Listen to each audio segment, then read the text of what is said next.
Superintendent మీరు చేయవలసిన బాధ్యత మీరు వాళ్ళు చెప్పి ఇప్పుడు చూస్తారా లేదు మీరు తప్పు ఇది మీరు చేస్తానా చక్కగా డ్యూటీ చేసుకొని కోఆర్డినేట్ చేసుకొని హెడ్గా మీరు మీ డ్యూటీ చేయండి అదర్వైజ్ లీవ్ పెట్టి వెళ్ళిపోయి మేము వేరే వాళ్ళు తెచ్చుకుంటాం. వరంగల్ ఎంజీఎం దవాఖానకు పట్టిన నిర్లక్ష్యపు జబ్బును తక్కువ చేసేందుకు కంకణం గట్టిగానే కట్టుకున్నారు కదా అక్కడి అధికార పార్టీ లీడర్లు.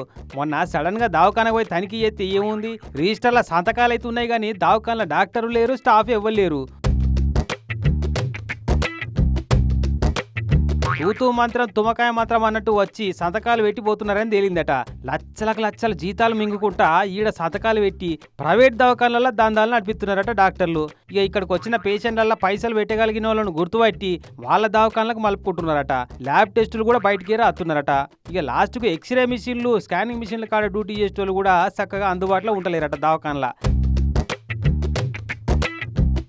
అదేదో శాస్త్రం ఉంటుంది చూడు, పేరొకరిది ఊరు ఇంకోల్ది అన్నట్టు అట్లుంది ఈ దవాఖానలో వ్యవహారం. ఈ ముచ్చట కనిపెట్టి జిల్లా కలెక్టర్కి చెప్తే అటెండెన్స్ రిజిస్టరు, బయోమెట్రిక్ సిస్టమ్లు అన్ని తెప్పించి ఎవరు డ్యూటీలు చక్కగా చేస్తున్నారు, ఎవరు ఎగనామం పెడుతున్నారు, ఎవరు హాజరేసి అవతల పడుతున్నారన్న ఎంక్వైరీ చేపించి డాక్టర్లతో సహా 77 మందికి మెమోలు పంపిరట దవాఖానా సూపరింటెండెంట్ డాక్టర్ కిషోర్ సారు.